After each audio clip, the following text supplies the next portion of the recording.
Hi, everyone. Thanks for listening to The Gold Derby Show. I'm co-host Christopher Rosen, news director here at Gold Derby.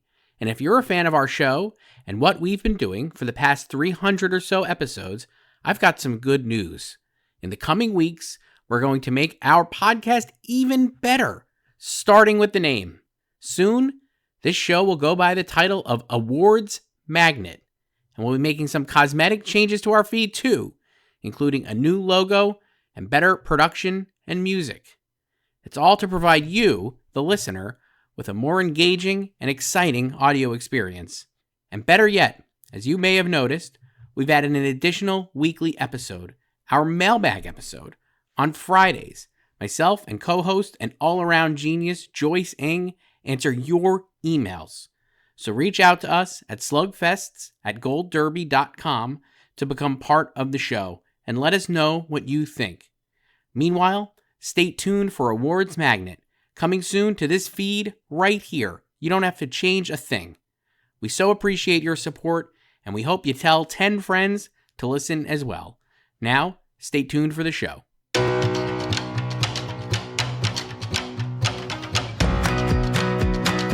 Welcome back to Gold Derby. I'm Christopher Rosen. I'm so pleased to be joined by Joyce. Joyce, it's time for our 10th mailbag episode. Will we make it to 100? I can't. What are we going to do for 100? Nothing. We don't get a cake or anything? No. What will the Oscars do for their 100th? How many living Oscar winners will be back? All of them. I feel... I don't miss the family portrait thing because it takes so long, but it's kind of cool to see who's still around and who wants to go there. But like we've said, a lot of people don't go away. No, we see them too much now. My eyes see Al Pacino everywhere. And his Shrek phone case. You can email us at slugfest@goldderby.com. We're going to read real emails from real people. Just we have so many. You say that every week. Just every week we get so many. We won't even be able to get through all of them. Well, like we said, the bar is higher now. If you want to be heard. The bar is much higher. We're going to start with Shane. He emailed us the other day. Hi, Joyce and Chris. I'm a longtime viewer and listener of you too. You make award season so much fun. I tend to agree with Chris because I move my picks around too emotionally, and Joyce always seems to know what's up and has good hunches. I wanted to focus on 2 interviews that I am obsessed with this week. The first is Denzel Washington's Learn, Earn, Return. Can you be my therapist? I already am interview. After I cackled watching this, I couldn't help but think of you two saying how he was killing it with the interviews. With supporting actor not being the strongest, I know many are high on Kieran Culkin, but I thought it was just a Roman Roy redo. Will Denzel Washington's performance and his charm get him the win? Second, we have to talk about the Cynthia Erivo and Ariana Grande holding space interview. Honestly, any interview they are in, the emotions, the sisterhood, the slight eeriness, they just feel iconic. The, quote, holding space one in particular is just so bizarre. The interviewer, Cynthia clutching her pearls, and Ariana gently grabbing her finger are just some of the highlights. Have you seen this interview? And what are your thoughts? God, I can't believe we would even ask if we've seen it. Shane, who do you think we are? What are your thoughts on the press tour? Are you holding space for our response? He was holding space for us to answer this. Oh my gosh. Is it helping is the press tour helping, or is it too much of a good thing? And with the categories as close as they are, how much of a role do you think the circuit press tours campaigning can have? Thank you so much. I'll write again. That's from Shane. Did Shane send this before Monday night? He sent it before Monday night. Okay, because Monday night we got an interview with the person in queer media. Yes. About said interview. I believe her name is Tracy Gilchrist. Yes. But anyway, Denzel, Denzel is just Denzel. I still don't think him playing a scene-stealing villain is going to be what gets him his 3rd Oscar. It's just a fun performance. I was talking about this with somebody last night, Joyce. We saw that we're recording this on Tuesday. We saw A Complete Unknown on Monday. Got a couple of questions related to that, so we could save this. But I was talking to somebody last night, and it was the consensus was and I think you've said this, feels really Black Panther Wakanda Forever vibes. And Denzel is the Angela Bassett of that film. And I don't even know if he's going to win anything like she did. Correct. So. And then, yeah, have you been holding space with that press tour, Joyce? I mean, I've been holding space for it since they went to Sydney for their first premiere, but like November 4th, whatever it was. You've seen some posts. I mean, iconic interview. Just great. I don't know, like, what I love more about that interview, like the way that, like, it already started at like a 13, and then Cynthia immediately interrupted and took it to like a 19, and then in the Tracy's interview last night, she said she got flummoxed when Cynthia interrupted her because the posts that she says that she told them that she read was actually just conversations with her friends. Sometimes you say post, you mean group chats. Yeah, like your GC. You meant to say, I was talking to my friends, but instead you say, I'm in queer media. So it happens. I love the way Cynthia responds. My favorite part of that whole thing, I've watched this many times, clearly. We've never talked about this, but my favorite part is how this way Cynthia responds to it. It's like she wrote the song herself. Yeah, she is Stephen Schwartz. It's just the best. This is what she meant for the lyrics to do. I didn't know that was happening. I'm so happy that I'm like, yeah. It's the best. She's the fantastic. They should be on press fully into the next film. They should just keep them on tour for the whole year. They should not take a break. I don't think they even will, frankly. No, it's been great. They've all been like this. The other fun interview was when they realized the reporter was in Avenue Q and they had to whisper because, Avenue Q famously beat Wicked at the Tonys. And then they had to pretend like they have to hide their love of Avenue Q because like they're in Wicked, and they freaked out. So like that was also cute. That was like, it was like 2 weeks ago, but it feels like 7 months ago now. This one's from Max Joyce. Max has emailed us before about TV, but they're back with a movie take, which I love. Hi, Joyce and Chris. It's Max. Is this the most annoying film Twitter has ever been about category fraud? I feel like I can't go a single day without seeing someone moan about this year's Best Supporting Actress contenders, and it's aggravating. How do people in 2024 still not understand that award submissions are all about strategy? And have people just forgotten that the Academy voters can nominate actors wherever they want? I know there are also precursors where that isn't the case, but people mainly care about the Oscars anyway, so if you're going to complain, at least address that fact. Also, let's be real. People are only bothered by category fraud until it benefits one of their faves. Case in point, Danielle Deadwyler is being left out of a lot of category fraud conversations this year, and I have to assume it's because people are rooting for her after her Till snub. Sorry for the rant, but as always, thank you for reading my emails. It's from Max. Max is always so polite. I love a polite email, Joyce. I'm always going to read a polite email. Even when Max drags somebody, very polite dragging. Lot of takes, Joyce, about the category fraud. And I don't disagree at all. So let me ask you this. If every top contender in a single category is category fraud, does it become not category fraud? This year in supporting actress, you could have 4 co-leads nominated. Outside of Isabella Rossellini and Selena Gomez, both of whom I would say are probably in the running for a nomination and are very much supporting actresses. Everyone else in those films is a lead or a co-lead. Felicity Jones, Zoe Saldana, Danielle Deadwyler, Ariana Grande. To me, Felicity is supporting. So she's supporting, but she's a lead of the second film. She's not the lead of the second film. Also, there's nothing in the film that is told. Like, she doesn't drive any part of the story. Okay. She's just like, you have to be a lead. Like, you have to drive the story. Okay. If you're a co-lead, she doesn't drive it at all. Okay. But yeah. So if you were not on the internet on Friday, huge dust up. So, but we don't need to talk about that. But yeah, the Oscars, I think Oscars fans, awards fans, I think a lot of people still naively believe that it's about merit and the best, which is also just subjective with art, and the Oscars, they're it's ostensibly about celebrating art, but they're ultimately a promotional tool for the industry.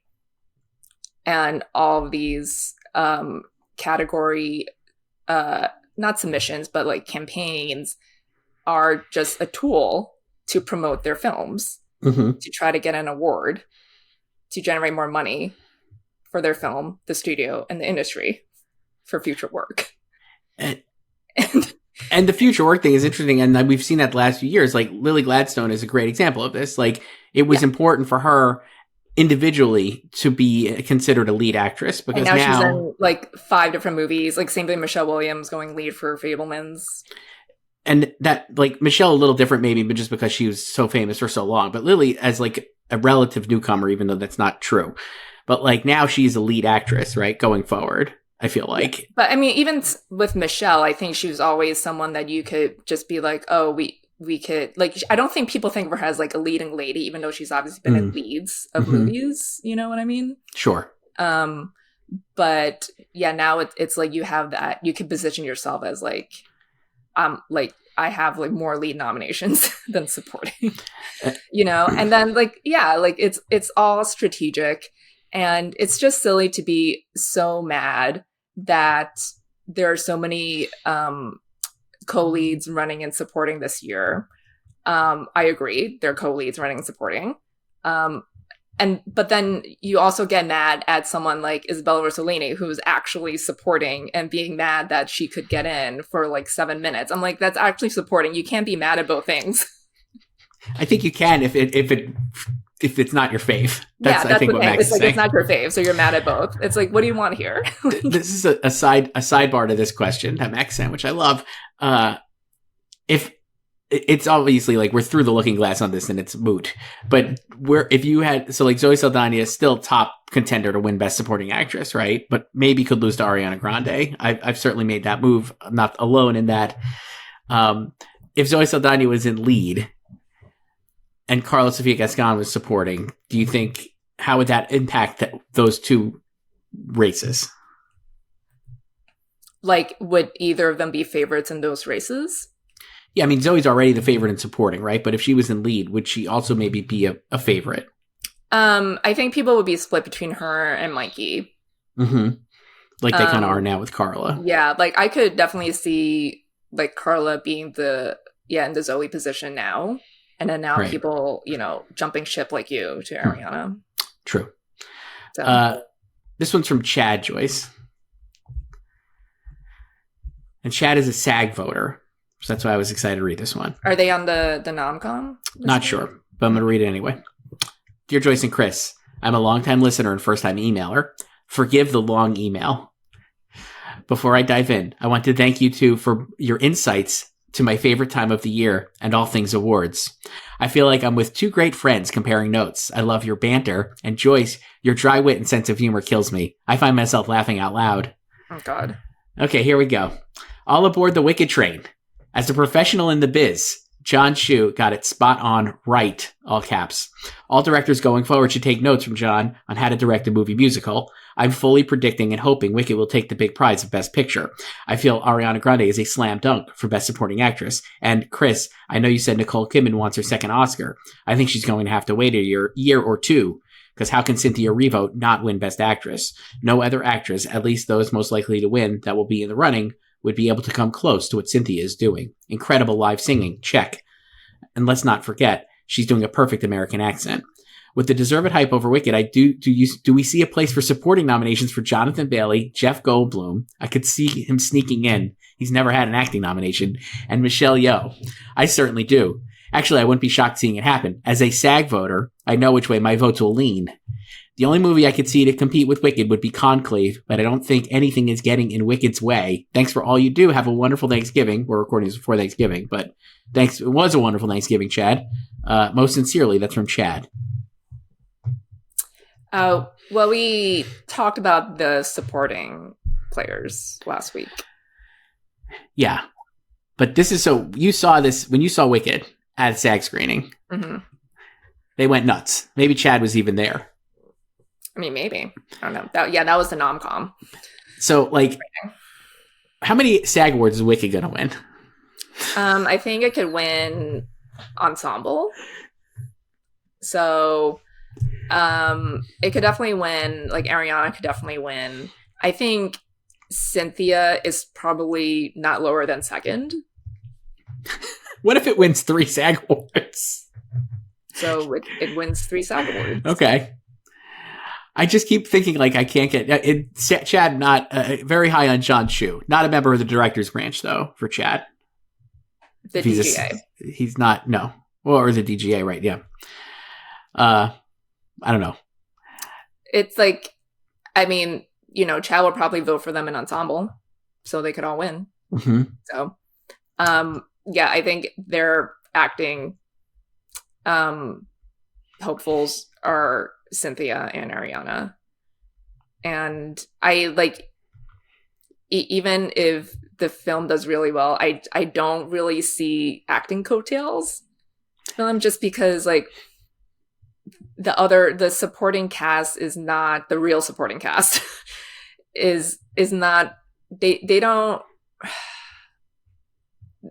get a lot of material, which it's like just like act 1 of the show, you know? And yeah. Let me ask you this, because we've been thinking of obviously 2002 with Brutalist, obviously, and Adrian Brody. That year Chicago won Best Picture, right?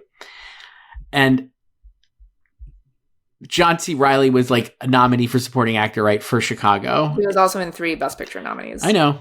I'm just saying, like, if Wicked is like this big thing, and supporting actor is like, okay, we're running out of people to put in here. I also think John C. Reilly does more in Chicago than Jonathan Bailey or Jeff Goldblum or Ethan Slater get to do in Wicked. I would argue probably as much as Jonathan Bailey. I don't know. I mean, Jonathan Bailey has like 1 big number. That's right.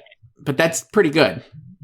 I mean, most people remember John C. Reilly for his 1 big number in Chicago. Yeah, but like he's part of the actual story too. True. Like that's the thing. Like they leave the others behind once they get to Emerald City. I'm not going to predict this, but I guess if I had to pick any of those supporting actors, it would be we talked about this Bailey. last week. Like it would be Jonathan Bailey. Yeah, but this one's from Dr. Zeke Joyce, another first-time emailer and a doctor. So got to read this one. What kind of doctor? Doesn't say. Maybe a doctor of Emilia Pérez based on this email. Hi, Joyce and Chris. First off, let me say I've been a longtime listener, like before even Joyce joined. And your pod is one of the highlights of my week. The new mailbag segment, brilliant. Keep it coming. It's a blast to hear everyone's takes. Now, here are my thoughts on Emilia Pérez. It is hands down one of the best films of the year. Why? Because it unapologetically embraces its fantasy elements and fully commits to them through its globe-trotting locations, use of multiple languages, and musical storytelling.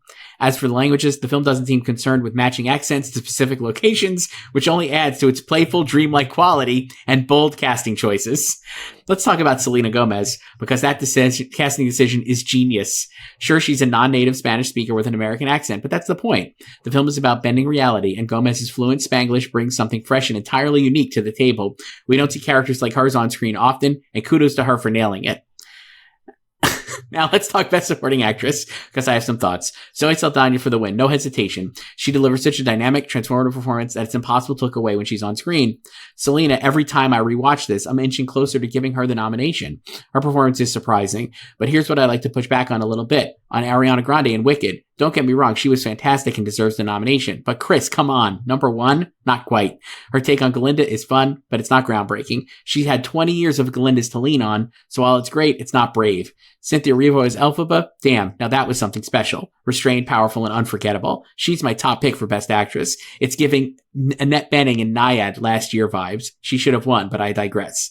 Anyway, I'm looking, thanks for reading it and for crafting such a fun space. Dr. Zeke. Is Dr. Zeke holding space for us? I think he was. I would say, Netflix, if you're watching this, call up Dr. Zeke. That is the most generous read in that first graph of Emilia Pérez I think anybody has given it. It's exactly what you want. Has Dr. Zeke read Rodrigo Prieto's thoughts on Emilia Pérez? So, love Rodrigo Prieto. I spoke to him last year, Joyce, for Killers of the Flower Moon. And I've spoken to him before. And not Barbie. Not for Barbie. And I've spoken to him before he was the DP on some Taylor Swift videos. On a lot of Taylor Swift videos. Absolutely love him. And I read that interview, and I was like, it was very insightful. If you haven't read this interview, it was with Deadline. He has his movie that he directed. It's on Netflix, and he was being interviewed, and at a film festival, he had spoken about Emilia Pérez, and how it felt very inauthentic to him. And so then he was asked about it, and he elaborated on it so well, and I thought it was great because it wasn't like the online outrage type out of context stuff. It was like very thoughtful, and I thought nuanced and smart. And then I was like, let me ask you this. Do you think that's going to impact the cinematographer's branch on Emilia Pérez getting a cinematography nomination? I feel like he was like a leader among cinematographers. That's what I was wondering. Like, people love Rodrigo Prieto. He's like very respected within the branch. I think if they like the cinematography in Emilia Pérez, they'll nominate it. Okay. If they have issues with the movie and they don't like it, then they probably won't nominate it. Some people might not be as petty, like, you know, you don't like the movie, but you like some aspects of it, so you nominate those aspects. This one's from Daniel M. Joyce. He emailed us last week. He was a first-time emailer. Now he's back again. He's got a Best Actress question for you and I. Hi, Joyce and Chris. Daniel M. here again. Thank you for taking the time to read my last email. I'm thrilled to say I might have been the final push that swayed Chris to predict Ariana Grande for the win. He was already wanting to do that the day before. Sorry, Daniel. It's true. But I'm glad you thought that. I've noticed you've been comparing Cynthia Erivo to Margot Robbie lately, suggesting that like Margot last year, Cynthia could show up everywhere during award season in Best Actress, but ultimately miss out on the Oscar nomination. I think that's a fair comparison, but I think Cynthia's singing, the defying gravity factor, and the prestige of her Tony-winning role might just push her over the edge. That said, I'd like to offer an alternative perspective. What if Demi Moore is this year's Margot Robbie? She's the lead in what is arguably the cool movie of the year, but her role might not be seen as deep enough for the Academy's tastes. I could see Demi securing nominations for the Golden Globes thanks to the genre category and at SAG, given her narrative and the Guild's receptiveness to horror. However, when it comes to the Oscars, I think Cynthia seems kind of safe to me, and I wouldn't be surprised if only the substance, script, and makeup are nominations, with Demi missing out to an unexpected international pick like Fernanda Torres, and I'm still here. What do you guys think? Between Demi Moore and Cynthia Erivo, who do you think has the stronger chance of securing an Oscar nomination this year? Look forward to hearing your thoughts. I don't know if Demi would be Margot, because I think Demi can get number ones, and clearly Margot could not get enough to make it in. So since we've spoken about this, I've been wondering, like, I think that's right. I also don't think maybe either of these two get in. Like, neither one of us have. That's entirely possible. They both miss. So. They're outside the top 5 in the odds. We both have the top 5 in the odds. We spoke a little about Best Actress yesterday with Angelina Jolie, and I went from yesterday thinking when we were talking about it to now I'm like, after we spoke about it and given it a lot more thought, I'm like, what if Angie's actually the winner? Because it's such a strange category and we're running like, I don't know what to do there, but I'm like, Cynthia, I think could be a number one getter because obviously, like we've said, Defying Gravity is such a big moment and like, it's great. So I think she maybe does have an edge on Margot, but I could see both of them missing. And I don't know if I would put Cynthia over Demi Moore, I guess is a long way to go to say this. Yeah, I think they both have like pros and cons compared to Margot. I think like of the three, Margot's definitely the weakest of them. I think they can both get number ones. Like obviously there will still be some genre bias with Demi, and Cynthia is like, yes, she has Defying Gravity. But I do wonder if there's also some kind of, I don't think it's so much in the acting branch, because I think a lot of the actors would love that performance, and like I don't think they're as snooty as the director's branch who are just kind of like anti-populist. But I mean, like Wicked is like, you know, like silly. It's like a popcorn movie musical. So I do wonder if it's like if some people like don't really take the performance seriously until Defying Gravity. You know what I mean? Yeah, I do. I also was like, I think that's true. Like, you don't really, nobody maybe doesn't want to admit this, but I'm like, it's basically like, it's not a Marvel movie, obviously, and Wicked's come before Marvel movies, but I mean, that's the kind of movie it is, right? It's like a big mainstream pop movie. So if you were like, oh, I think Andrew Garfield should get a nomination for Spider-Man, or like, I really loved Robert Downey Jr. in Avengers Endgame.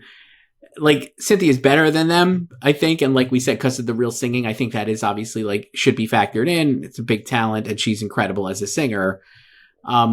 But it's also like if she misses, I think that's part of the reason why, because it is a little too popcorn, maybe. But Ariana in supporting, they've maybe been more flexible to that kind of movie. Yeah, and that is like the funnier character, right? Know? So it's tough. I do think though, like Daniel, I think based again, nobody on Twitter is voting for Oscars. Certainly, I can't imagine they're out there. Tweeting. If you're an Oscar voter, you think you're really in the weeds on the discourse, Joyce? No, we know they're not online. But I will say, like, clearly, online people, the online fan base of Wicked is the noise around Cynthia Erivo's performance is way louder, like than obviously it was for Margot Robbie, and she has that big moment. So maybe it's not the best comp, but it's not. It's not an apples to apples comparison, because obviously this is based on a 21-year-old musical, and people have been salivating for this, and they delivered. They did. And we're also in the honeymoon period, like right after opening weekend. Like everyone is still on the high. When are the bad takes going to come? Probably like January. Okay. So. This one's from Sam. Email us at slugfest@goldderby.com, and you can too if you're listening or watching. Hi, Joyce and Chris. I did Glicked this weekend, and I really liked them both. Sam -1 because of Glicked. Obviously, that's not happening. I thought Wicked did feel its length, especially in the middle, and then the end felt rushed. Gladiator's pacing fell off the rails after the Lucius and Accius match. Lucius and Accius match, sorry. I wanted to ask you about Film Twitter's obsession with color grading and fans regrading clip stills, especially for blockbusters. I honestly do not get it. Do people want everything in Technicolor? Very rarely do I watch a movie in theaters and feel it's too drab or bland. I thought Wicked was very vibrant, despite that being a talking point. What are your thoughts? Do you think color obsession is overblown, or do you agree that DPs are not grading big films as well nowadays? We've talked about Wicked's color before. Neither of us have a problem with it. No, I think the problem people have with movies nowadays, because it's always the same. It feels like it's just the same discourse over and over again in the way these movies look, and they just do look too digitized. Yes, and that's just I don't know what that is. If it's because we're not using film anymore, or like we talked about this a little over the summer. I think like Twisters is an adequate movie. I enjoyed it, but like Lee Isaac Chung shot that movie on film and then did it outside, and you could tell it was shot on film and shot outside. Wicked, by comparison, and again, we both are on the team, it looks fine of this side of the discourse. Wicked, they definitely shot outside. They had 50,000 tulips planted. There were all these set photos of everything. Million. And I undersold it by a lot. And it just doesn't look, it just looks different because it's not shot on film. I don't know. I'm just like, it just doesn't look right, but that's not a Wicked problem. That's just like an industry problem. Every one of these movies kind of looks like this now. Yeah. Like we've said, like it looks fake in the marketing, but it actually looks fine in the film. And there is color in the movie. And I know like John M. was getting dragged for his explanation about the lack of Technicolor in an interview. I mean, like, I don't like completely agree with his answer, because his answer was all about like realism. I was like, okay, but this is a fantasy, but whatever. Like characters, Green Witch. Yeah, the ship has sailed on realism. I mean, like there is like an actual good defense of that. I'm like, I don't know, you like hit the spot there. But anyway, I think like the movie looks fine. Like there is color in it. It's just not Technicolor. And I agree. I don't need things to be in Technicolor. And honestly, when I watched Wizard of Oz for the first time when I was a kid, I was like, why is this so bright? Like, I distinctly remember that. I was like, everything is so bright. I haven't seen it in a long time. I don't need everything in Technicolor either. I just think that I miss like the way, like everything in digital looks flat, and like, it looks flat. It just doesn't look right. And it's not Wicked. It's just everything. I think in Gladiator 2, you could say the same thing. And like, they just don't look they don't look right. It looks like too perfect. That's the problem. Like, I think you need stuff to look a little messy. Like, that's how you get the realism, mm-hmm. you know? And Yeah, like, and also with Wicked, it's not the color issue. I think it's a lighting issue, which, you know, obviously no one is a fan of online either. And a lot of scenes are just overlit. Like Dancing Through Life is just heavily backlit. It is. It looks like it's shot in space. Yeah, with the sun right behind it. Yeah, and then like the entire sequence, like the last 40 minutes when it's nighttime because the sun is setting, like it looks better, but it's still kind of like garish. You know, a lot of that's also the CGI. But there's color in the movie, and like I do like that you don't see green at all except on Alphabet, but in like the production design, you don't see green at all until they get to the Emerald City, and that pops. You know, it does. One of the things I saw on the Wicked discourse about this was people being like, you and I are very, I think you are still, I imagine, we were very into West Side Story. That I think is one of the great. West Side Story is like the best musical, like this century. It's fantastic. And it looks very similar to Wicked. And I saw people being like, look how great this looks. And I'm like, Janis Kaminsky does kind of the same thing at Alice Walker. Is it not Alice Walker? Who is this? Brooks. Alex Brooks. I'm sorry. Alice Walker wrote Color Purple. Alice Brooks did in this film, which I think is like the way she uses light is very reminiscent, I think, of Janis Kaminsky. But because it's like Janis Kaminsky and Spielberg, it's getting like a great, look how great this is. Wicked, not so much. Well, I don't know. It's not like West Side Story is not overlit either. No, but like, it's a lot of backlighting though, and a lot of like blown out lighting. It's not like extreme like it is in Wicked. Like there's a lot more contrast in West Side Story. Okay. Yeah, here I think there's just like too much light in certain scenes, and I think that's what people are bumping up against, and that's what makes certain scenes look more washed out than they are. Yeah. So. Joyce, this one's from our old pal David L. He got the email in time. We spoke last week on the pod how we were like, gotta send in the early emails. Well, he made it. Hi, Joyce and Chris. It's the early adopter and biggest believer in the complete unknown, David L. True. Remember, David was saying 12, 13. Like 12 nominations coming for Complete Unknown. I saw Complete Unknown last night at a screening, and Chris, I saw you loved it on Letterboxd. I did put a little star, a little heart on Letterboxd. Joyce, not allowed to review it yet, but you could do social sentiments. So tell me, am I right or am I right? Last week you said there was no room for Monica Barbaro, and I disagree. She's so good in this. We need a Joan Baez spinoff. You know, I met her at the Savannah Film Festival last month, and she greeted all her fans outside. So if this is someone on the campaign who's shaking hands and kissing babies, then she's spreading kindness everywhere she goes. Joyce. Why is Joyce, you don't work for Paramount, but he directs this to you. Joyce, why is Paramount delaying the release of September 5 to a limited date release date in December and a wide on the day of the Oscar nominations?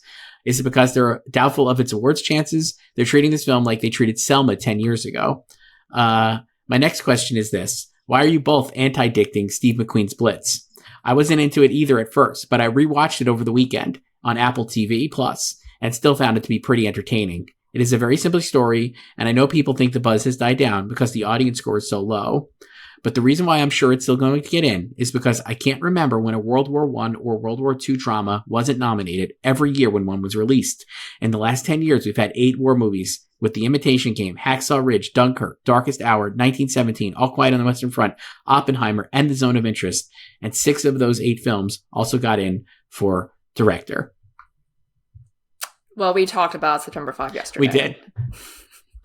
But I did think the interesting thing about treating it like Selma is interesting. Paramount, I think, is really focused on Gladiator so far, but we'll see. As for Blitz, Joyce, I watched it over the weekend. I had a tough sit. Watching at home was not my favorite experience, I would say. I did not watch it again.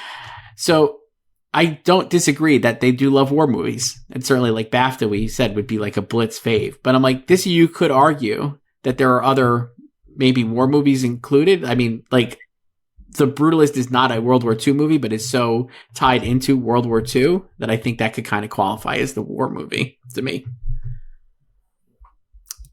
Yeah. I mean, like, because also when I think of war movies, I think of like actual battles. True. You know? True.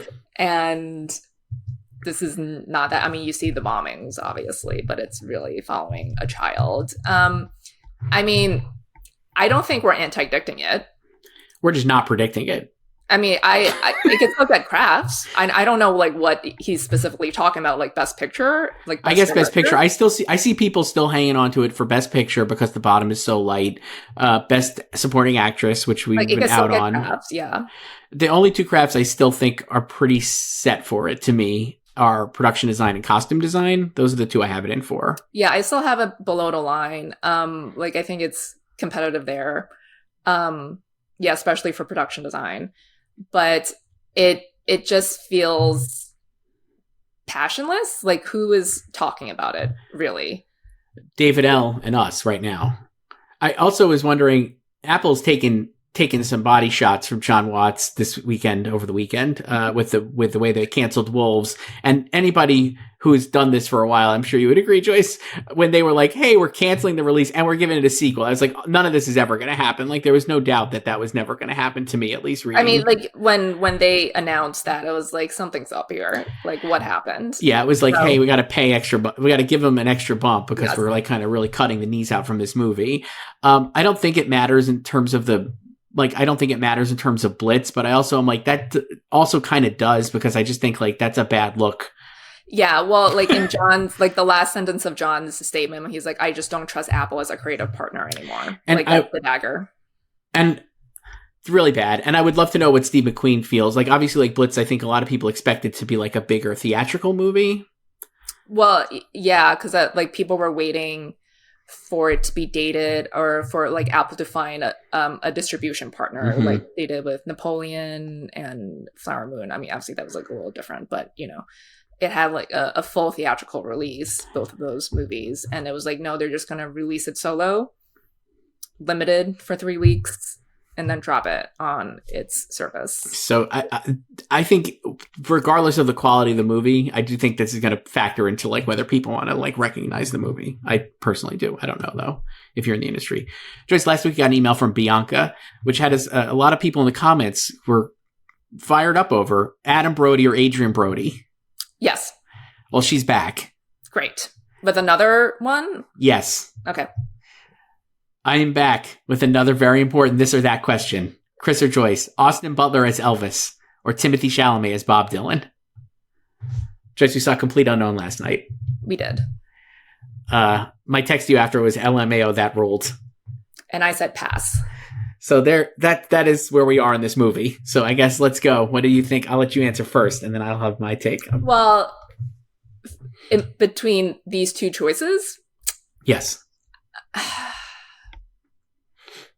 I don't know. I think they both did a really good job portraying these people. I think it's an interesting question because I think, and your mileage may vary and maybe you disagree, but for me, A Complete Unknown is like 1,000 times better than Elvis, which I didn't think was a very good movie. I don't prefer either of them. Okay. So, I mean, I think I don't hate either of them. I think they're both in the totally fine tier for me. So Elvis I thought was like pretty boring. And Complete Unknown I thought was great. But in terms of performance, I think you're right. They're both great, I think. Yes. I think they're both better. Their performances are both better than their movies. And I don't know. I guess like, I'm like, I haven't seen Elvis since it came out. So like, I've seen Elvis twice. And the only thing that stuck with me is everything Tom Hanks says, dem pills, he says a lot of, like he's got to get them pills, and he's white, that part with Elvis. So nothing with Austin then? Not a single thing. I remember him sweating a lot, but I do he actually was very sweaty. I did like the performance. I would say recency bias would have me saying Timothée Chalamet as Bob Dylan is my preferred one, but I don't think it's that far apart. I think they're both very good. Yeah, I think they're both very good, and I don't think either of them are like mimicry performances, even though I do feel like some people might claim Austin's is because of his voice. I mean, you could say the same for Timothée though, because he obviously tries so hard to sound like Dylan. Yeah, like too. He sounds like him, but I don't think like the performance is like a full imitation. I'll say this too. Let's say they're both equal to me, but I will say this: if Austin Butler's Elvis performance was in a movie structured like the way A Complete Unknown is, which is not a cradle to grave biopic and is instead like a very focused, like here's 5 or 6 years in this famous person's life, I think maybe Austin Butler would be better because I think Austin Butler in the movie is awesome, but the movie lets him down because it just is too much and he's got to play him across too long of a time frame. And I think if it was just like the end of Elvis, where Austin Butler is playing Elvis in his last concert or something, I think that's maybe a better performance than Timothée.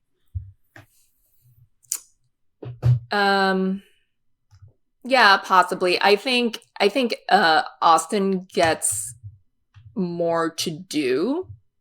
Not necessarily because that it's cradle to grave, that movie, but just because of the story structure and then the way like the path that A Complete Unknown takes is like Bob Dylan is supposed to be a complete unknown still by the end of the movie. Like he's supposed to be this ineffable genius, just like in real life, right? And so there's not a lot. I think like that might be like an issue with actors. I think Timmy will get in, but I think like for actors who are so emotional, they like SAG voters especially, it's like I think it might be hard to connect if you're not at like a Dylan head, if you're not into like Dylan music, you know, because I think the best parts about A Complete Unknown are the music scenes. Like it's like every 2 minutes it's just another song they're performing, and it feels like all the dialogue scenes are just a reason to get to the next song, the next performance, and then you spend 6 minutes listening to this next song, and it's great. Like Timmy and Monica are great, but it's just like we're here to just listen to a concert. I you'll be shocked to know that I put it in for Best Picture. I said you were going to do this, last week, 2 weeks ago? I knew you were going to do this. And I also put Mangold in for director because I think he could actually jump the Ridley, Denny, John Chu group, because I think he's got like the bona fides of like the old school kind of director types, but also has never been nominated in director. But I did not put Monica Barbaro in, and I did not move Timothée to number 1. I did move him up. I think I have him 2 or 3 now, but I don't know if he would win. But I think he's definitely getting in. I think he's really good, but I'm not like, I didn't put anybody else. I did not put anybody else in. I mean, I didn't do anything at all. Yeah, obviously. I didn't put Monica Barbaro in. I thought she was great, but I don't think... Yeah, I thought she was great. I thought like Ed Norton was also great. Very good. Yeah.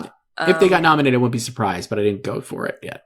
No. Yeah, like I think it's a very entertaining movie, but it's like it's not like a movie, you know? It's like it feels like it's just like a concert and interspersed with like scenes. And it feels like it wants to be a formulaic biopic while capturing like the unknowable quality of Bob Dylan and keeping you know, at a distance, like, because he's still so aloof and everything. And it doesn't always work. So then it heavily relies on the music scenes, which are great. I don't agree with that first part, but I do think it's pretty great. This one is from Amanda, who writes in about A Complete Unknown actor, Joyce. Norbert Leo Butz. He was also great in it. Hi, Joyce and Chris. I saw a tweet the other day from Jeremy O'Harris that asked, how did we allow Norbert Leo Butz to become a TV actor? While I understand the sentiment, he is still doing theater if you want to see him. But he is so good in everything he does. Why would you want to see him do less? His turn as Bill Belichick on Ass is one of the best performances of the year. It's true. He was also one of the only things I really liked about last year's Justified revival. Broadway can be a pretty big commitment. TV and film probably give more freedom. I say let the man live. It's from Amanda. Yeah, like let him work. What is the problem? I don't understand. That feels like one of those things where it's like we've definitely let down. People do that a lot. I feel like we're letting down this actor that 5 people care about. Not that Norbert Leo Butz doesn't have a huge fan base, but you know what I mean. OG Fierro, come on. I know. I'm just saying, like, it's like we're not letting this person down. They're working pretty heavily. They're making choices, and they're great in these things. He's so fun and Complete Unknown. He's great, and he has an actual fight scene. But he's fantastic as Bill Belichick on Ass. The best. I mean, I still watch him saying "It's my life" just for a pick me up. Before I watched that series, you sent me the video of him doing it, and I was like, "This is the greatest thing I've ever seen."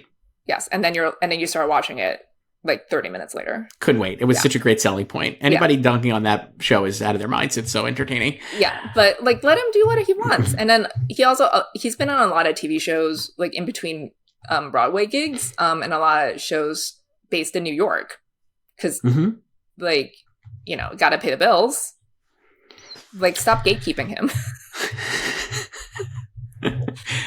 This one's from another Daniel, Joyce. Not the same Daniel from earlier, a different Daniel. Hi, Joyce and Chris. I've been listening to you guys for a while and find you absolutely hilarious. But this is my first time sending an email. I was wondering, what do you guys think of the recent groundswell of support for Kate Winslet and Lee? Leonardo DiCaprio showered her with praise after a Q&A for the film last week, and Dwayne Johnson posted a huge paragraph about her performance on Twitter, and she has other industry backers like Frances Fisher, Andrea Riseborough, and Andy Samberg, who is also in Lee. Not to mention Winslet's heavy campaigning already. Does she have a late-breaking chance at an Oscar nomination? Keep up the good work. That's from Daniel. How many people have put her in just because of her campaign? Shockingly, not me. I think if like the reception to Lee were just like slightly stronger, you would see more people take action. While I completely respect Kate Winslet, one of our great actors, when I see Frances Fisher and Andrea Riseborough caping for her, I'm thinking make good and not that it's going to translate to a nomination. I mean, Andrea is also in the movie, so it's not correct. Like she's doing her a favor or anything. Like, Kate was doing Andrea a favor when she was caping for her to Leslie. And Dwayne Johnson, that was pretty funny, though, I would say. Good for him. Yeah.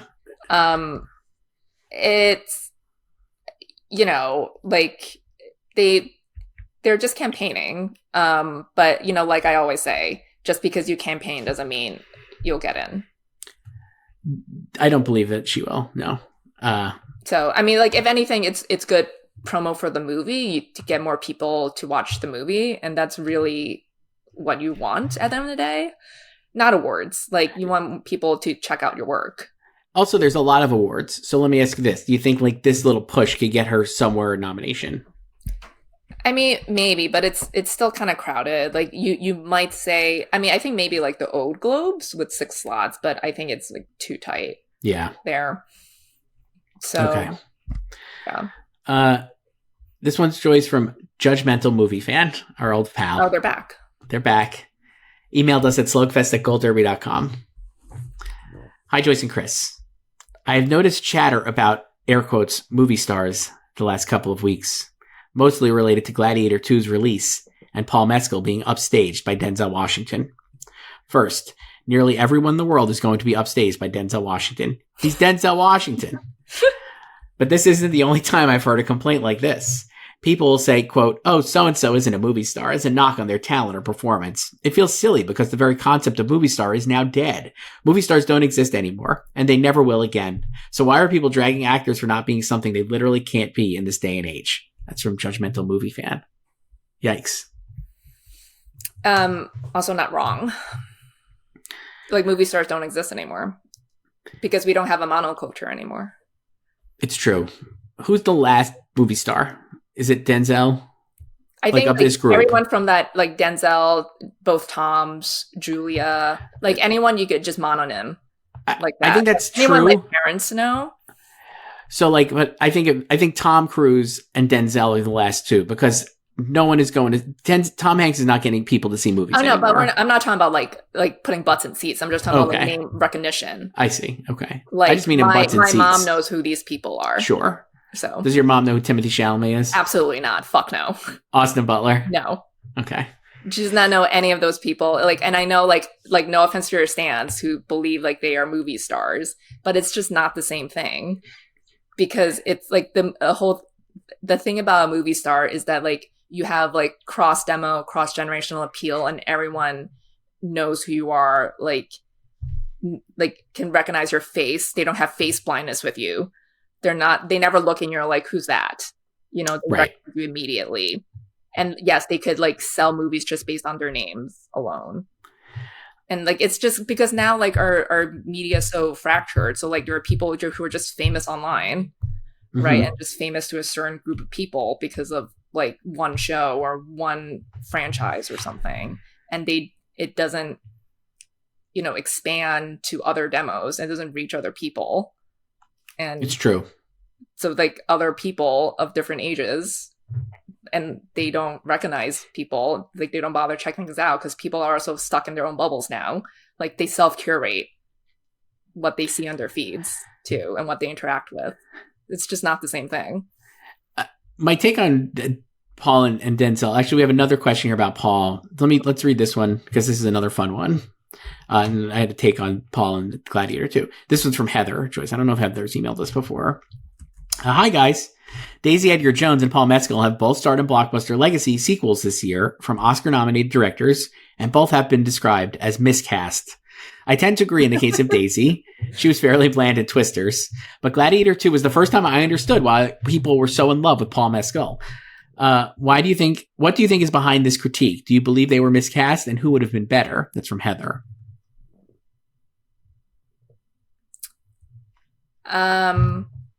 I agree about Daisy being miscast in Twisters. I don't think she was bad, but I disagree. I thought she was fine. It's like, well, yeah, I don't think she's bad, but I think like it's like she's no Helen Hunt.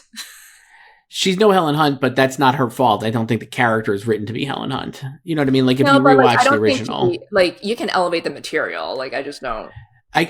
One of the issues with Twisters, I almost called it Gladiators. That could be the third one, Gladiators. No, it'll be Glad-3-ater, and then like it'll be three eyes stirs. With Twisters, the original Twister, it's like Helen Hunt is like the daffy kind of like really charismatic one, and then Bill Paxton is sort of the wet blanket who kind of like has to get like pulled out of his shell. And this, they flip that. So, like, Glenn is obviously, like, the big charismatic person in the film. And then, like, Daisy is, like, kind of saddled with the trauma and stuff of her past life, which Helen also had in the original, but, like, they didn't make it as serious. You know, it's just more fun. The first one is more fun. But I don't think she's that bad in it. And she does have good chemistry with Glenn. And we both agree with Heather. I don't think she's bad. I just think it's like she is... I don't think she's, like, matching... like Glenn, like in like the charisma level there.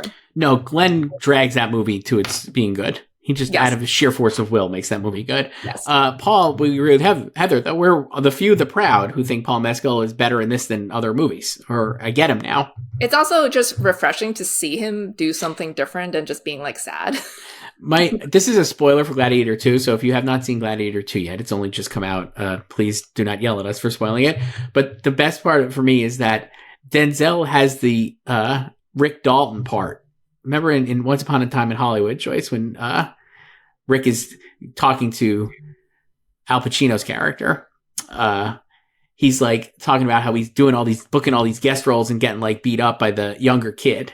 And like getting defeated by the younger kid to let the audience know that like, hey, the younger kid is the star now, or we're going to have an up and coming star.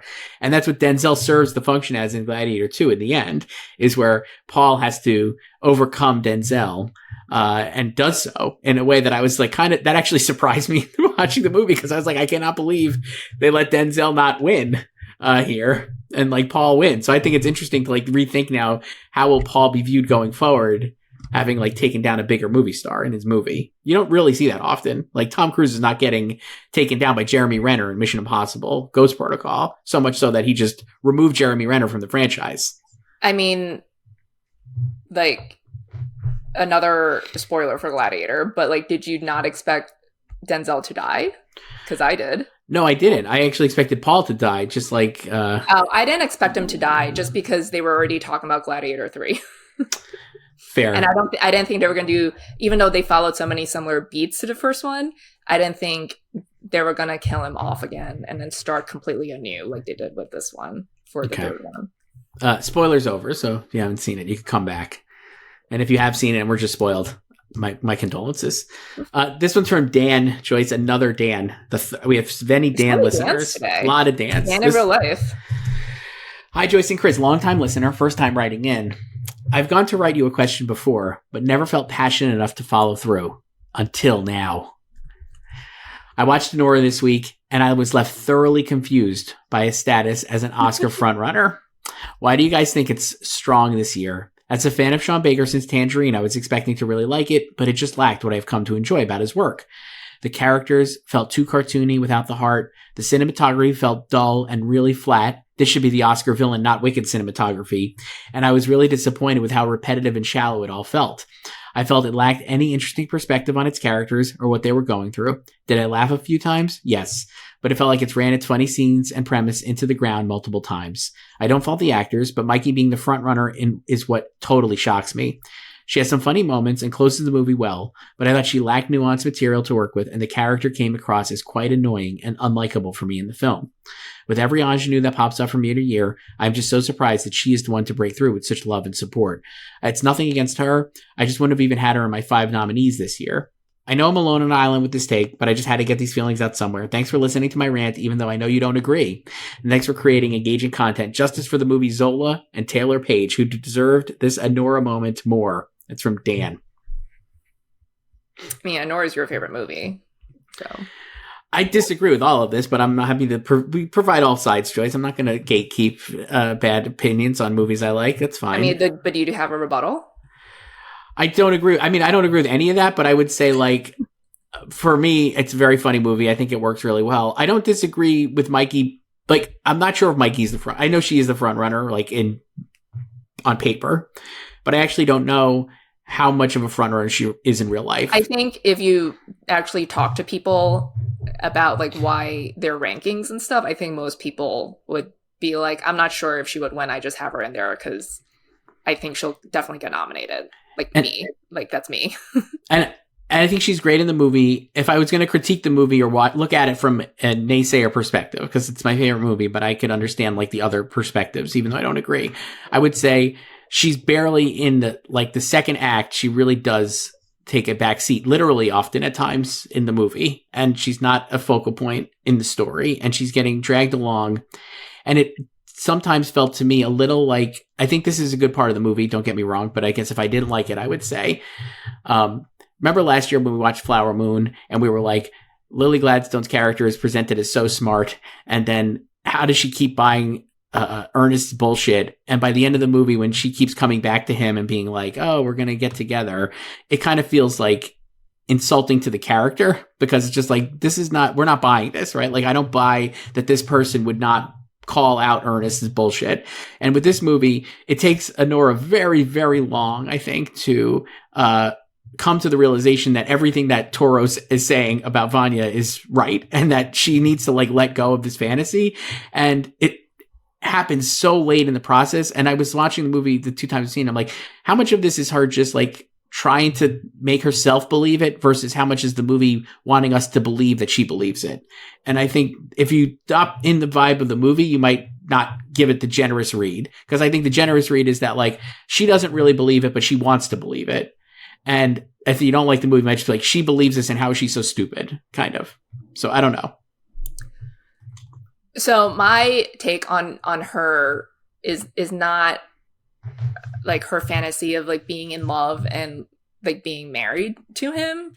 It's that she just wants the marriage to be legitimate so she can get her like share. So that's how you took it. So I don't know if I take it that way, and I think that does make sense because she's so because like she's always fighting back about like how like the legitimacy of the marriage, because Taurus wants an annulment, right? But she's like, no, we're actually married. So it wasn't like an accident or anything. Like, we're actually married. And I think the movie actually reminded me of Little Women and Florence Pugh's speech about marriage to Timmy, and just like how marriage is an economic proposition because women can't own anything. And like, Annie is down on her luck, and I think she enjoys Ivan. She has a lot of fun with him. Is she in love with him? Like, probably not. Like, maybe, I don't know, but like, she's having a great time with him, right? And so they got married, and it was a legit marriage. I mean, I think that's definitely the right read of the movie, but I think if you're watching the movie and you think like that she's in love with him and that she should be smarter than knowing that, you know what I mean? If you're looking at it differently, you might think it doesn't work then.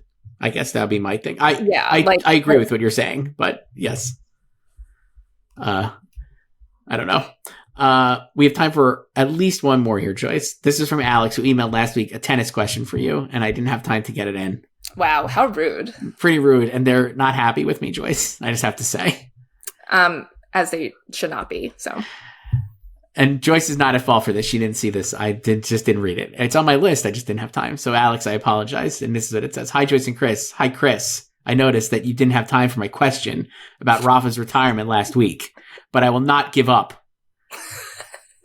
Joyce. You know what? Rafa would not give up either, so I respect the hustle, Alex. Joyce, what do you make of Andy Murray becoming Novak Djokovic's coach for the Australian Open? Is this real life? So hilarious. He's only going to coach him as of now through the Australian Open. I hope through all of 2025 if Aussie turns out well. But yeah, it was. This is the best off-season news of the year, and of all the coaching changes as well. Because when Andy retired after the Olympics, it was which next gen star is he gonna coach? He could do Jack Draper or Holger Rune or somebody, and it's nope, I'm gonna do my rival Nole. And Nole had basically fired all of his team this year too. So it'd be great if they could win Aussie, because it'll be Nole's 25th slam, so 25 and 25. And Andy has never won the Australian Open. He's finished runner-up 4 times to Nole. So it'll be hilarious if he finally wins as a coach. So, and Andy, I think Andy would be a good coach. He's a great tactician. The thing is they play similar styles. So when you were watching them play, especially after peak, it could be agonizing because they're both so good offensively and defensively. So I'm just what is he gonna tell Nole that Nole wouldn't already do himself?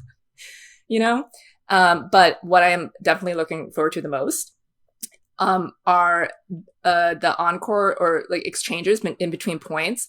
Because when they were both playing, when they get mad, they would both yell at their boxes, which were the best parts of their matches. And Nole will yell in Serbian. So either Andy needs to learn Serbian or Nole needs to just yell in English now. And but now with Andy in the box, Andy can just yell back. They will match each other's freak. So I cannot wait for this. And Joyce, I want to end with a correction sent in by Tim. Not for us, though. For an emailer from last week. And I just have to read this because I feel like we need to correct the record according to Tim. Joyce and Chris, I just wanted to respond to the absurd email you read last week that posited there are no Bob Dylan fans under the age of 70. You know how you two often complain about movie people embarrassing themselves whenever they talk about TV? Multiply that by 100 when they talk about music. Bob Dylan has had at least one major cultural moment a decade since 1997's Time Out of Mind won Album of the Year at the Grammys, all of which led to new generations of Dylan fans. Most online discussion of Dylan is led by people younger than me, and I'm 33. Saying Queen is more relevant than Bob Dylan because they have more hits would be like saying Chris Columbus is more important as a filmmaker than Martin Scorsese because of Home Alone and Harry Potter. I mean, you know what? Some people would say that. Anyway, the movie might stink, but this ridiculous assertion has to be corrected. I love the show. Thank you for reading. That's from Tim. I hope, who was it before? Bianca, right? Who does this or that? I hope Bianca next week does Elvis or Bob Dylan or Queen or Bob Dylan. Wow, that would be great. Imagine. Bianca, if you're listening still, please think about sending that in. You can email us if you were Bianca or anybody else at slugfest@goldderby.com. And we'll be back next week, Joyce, with more emails. And next week, we'll have so many things. We'll have Gotham Awards, New York Film Critics. We'll have done our Globe predictions.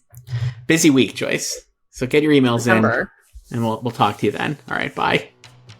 For all things Hollywood competition and award season, head to goldderby.com and follow us on social media @GoldDerby.